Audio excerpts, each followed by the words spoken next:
క్యూన్యూస్లో పనిచేయటకు senior video editors కావాలను సంప్రదించవలసిన నెంబర్లు 8688960884. తీన్మార్ మల్లన్న పట్ల కాంగ్రెస్ వైఖరి ఏమిటో కచ్చేరికాడు ముచ్చట. కాంగ్రెస్ పార్టీ కేంద్ర అధిష్టానం తీన్మార్ మల్లన్న సేవలు పార్టీకి అవసరమని ఆయనకు పార్లమెంటరీ తర్వాత అసెంబ్లీ ఎన్నికల్లో అభ్యర్థుల గెలుపు కోసం ప్రచార బాధ్యతను సోనియా, రాహుల్ గాంధీ, ప్రియాంక గాంధీ ఖర్గేలు ఆయన భుజాన వేసింది. వారి నమ్మకాన్ని ఒమ్ము చేయకుండా పార్టీ అభ్యర్థులను మెజార్టీతో గెలిపించి తన సత్తా చూపించిన విషయం తెలంగాణ సమాజానికి తెలిసిందే. ఇక తీన్మార్ మల్లన్నకు పార్టీకి చేస్తున్న సేవలకు మరిన్ని సేవలు తీసుకునేందుకు గవర్నర్ కోటాలో ఎమ్మెల్సీ అవకాశం ఇస్తానని అప్పట్లో ప్రచారం జరిగినా దక్కలేదు. అయితే ఇది కూడా కుట్రదారుల పని అని అయ్యుండొచ్చు అని ప్రచారం జరిగింది. ఆ తదుపరి లోక్సభ ఎన్నికలు రానే వచ్చాయి. ఈ ఎన్నికల్లోనైనా బెర్త దక్కుతుందని తీన్మార్ మల్లన్న టీం తర్వాత అభిమానులు ఆశపడ్డారు. మీడియాలో మల్లన్న ఎంపీ స్థానం కేటాయింపుపై రకరకాల కథనాలు వచ్చినాయి. ఒక దశలో కరీంనగర్ నుంచి బీజేపీ అభ్యర్థి బండి సంజయ్ కుమార్ పై కాంగ్రెస్ పక్షాన తీన్మార్ మల్లన్నను దింపేందుకు పావులు కదిపితే మల్లన్న నిరాకరించి భువనగిరి స్థానం నుంచి కోరినట్లు అప్పట్లో విస్తృతంగా ప్రచారం కూడా జరిగింది. కాంగ్రెస్ లో వర్గం మల్లన్నపై కుట్రలు. రాష్ట్ర కాంగ్రెస్ పార్టీలో బలమైన వర్గం మల్లన్న రాజకీయ భవిష్యత్తు సమాధి కట్టాలని బండి సంజయ్ పై పోటీకి నిలబెట్టేందుకు ఎన్నో ప్రయత్నాలు చేసిన మల్లన్న తన సొంత జిల్లా కాదు పార్టీ క్యాడర్ నిర్మించుకోవాలి అంటే సమయం లేదు.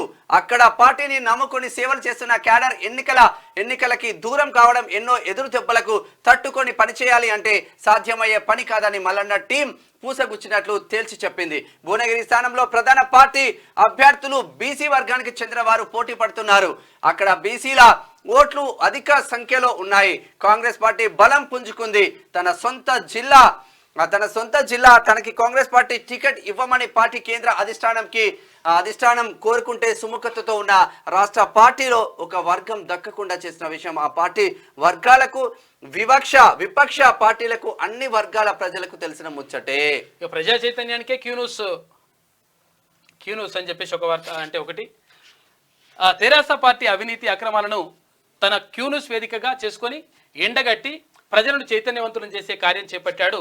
ఈ నేపథ్యంలో ఎందరో వారికి ఉన్న సమస్యలను క్యూన్యూస్ కార్యాలయం వేదికగా ఇందాక చూసినాం కదా, జనతా గ్యారేజ్ మాదిరిలో పరిష్కారానికి దశను నిర్దేశించారు. అయితే అన్ని వర్గాల ప్రజల అభిమానం సొంతం చేసుకున్నారు. ప్రతి పేద కుటుంబానికి మీకోసం నేనున్నాను, ధైర్యం చెడొద్దని వారిలో తన శక్తి మేరకు తన అభిమానులతో వారిలో భరోసా నింపుతున్న చరిత్ర తీన్మార్ మల్లన్నకు ఉంది. ఆయన టీంకు సభ్యులకు దక్కుతుంది అనడం అతిశయోక్తి కాదు. అయితే ఈ నేపథ్యంలోనే ఇంకా ప్రజలకు సేవ చేయాలంటే ఓ రాజకీయ ప్రతినిధిగా చట్టసభలకు వెళ్ళాలి. ఉచిత విద్య, వైద్యం, న్యాయం ప్రతి ఒక్కరికి అందుబాటులో ఉండాలి. ఎన్నుకున్న ప్రజాప్రతినిధి సేవల్లో విఫలమైతే జవాబుదారీ లేకుండా ఓటర్ తన ఓటును వెనక్కి తీసుకునే చట్టం రావాలని చెప్పేసి రైట్ టు రీకాల్ రావాలని అనుకున్నాడు. ఇక మల్లన్న ఎదుగుదల జీర్ణించుకోలేక దాడులు. ఇక్కడ నుంచి కాంగ్రెస్ లో ఒక వర్గం తెరాస నేటి బారాస మల్లన్న రాజకీయ ఎదుగుదలను జీర్ణించుకోలేక క్యూనియస్ ఆయనపై దాడులు చేయడం, 70 నుంచి 80కి పైగా కేసులు రాష్ట్ర వ్యాప్తంగా పెట్టి 80 రోజుల జైలు పాలు చేసిన విషయం. 100 రోజుల జైలు పాలు.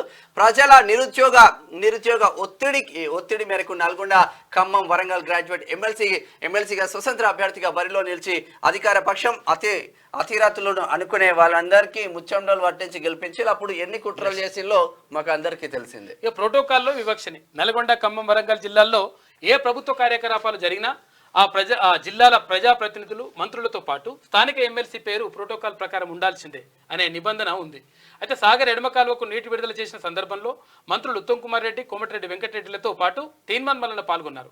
సమావేశం సందర్భంగా భారీ ఫ్లెక్సీలు, కాంగ్రెస్ నేతలు ఏర్పాటు చేసిన ఫ్లెక్సీల్లో ఎమ్మెల్సీ తీన్మార్ మల్లన్న ఫోటో లేకపోవడంతో ఆయన వర్గం అభ్యంతరం చెప్పింది. సోషల్ మీడియా వేదికగా కాంగ్రెస్ పెద్దలపై మల్లన్న టీం మండిపడింది. అధికారులు తప్పిదమా లేదా నల్గొండ జిల్లా రెడ్డిల పెత్తనమా లేదంటే బీసీలంటే చిన్న చూప అంటూ మల్లన్న టీం సభ్యులు కన్నెర చేశారు. కాంగ్రెస్ పార్టీలో కొత్త పంచాయతీకి కొందరు తెరలేపిన తీన్మార్ మల్లన్న రాజకీయ భవిష్యత్తుకు ఎలాంటి భంగం లేదని, ఆయన పక్షాన మెజార్టీ ప్రజల మద్దతు ఉందని ఆయన టీం సభ్యులు గుర్తు చేస్తున్నారని చెప్పేసి సైకినాల సుధాకర్ పటేల్ రాసిండు. కచ్చేరికాడి ముచ్చట్లో ఒకసారి నేటి మాట. క్యూన్యూస్లో పనిచేయటకు సీనియర్ వీడియో ఎడిటర్స్ కావాలను సంప్రదించవలసిన నెంబర్లు 8688960884.